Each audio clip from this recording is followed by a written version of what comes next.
బాదం తింటున్నారా? అయితే వీటితో కలిపి అస్సలు తినకండి. ఆయుర్వేదంలో బాదం కొన్ని ఆహారాలతో జత చేయకూడదు. ఎందుకంటే విరుద్ధ ఆహార కలయిక జీర్ణక్రియను కలవరపెట్టి విషాన్ని సృష్టిస్తుంది.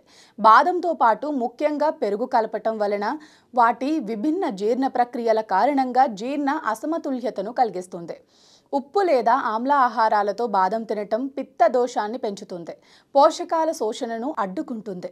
ఆయుర్వేదం బాదంను నానబెట్టి తొక్క తీసిన తర్వాతే ఒంటరిగా తీసుకోవాలని సిఫార్సు చేస్తుంది. ఇది జీర్ణక్రియను మెరుగుపరుస్తుంది, ఓజస్సును అంటే సజీవత ప్రోత్సహించి కఫాన్ని పెంచకుండా వాతపిత్తాన్ని సమతుల్యం చేస్తుంది.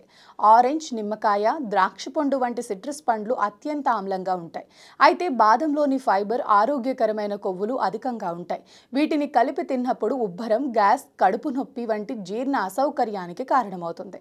చాలామంది బాదం పాలను క్రీమ్తో కాఫీలో కలుపుతారు లేదా బాదం టాఫింగ్లతో పెరుగు వంటి పాల పదార్థాలను తింటారు. అయితే పాల ఉత్పత్తులను బాదంతో కలిపి తీసుకోకూడదు. బాదం జీర్ణం కావటంలో వేర్వేరు వేగాలతో పనిచేస్తాయి.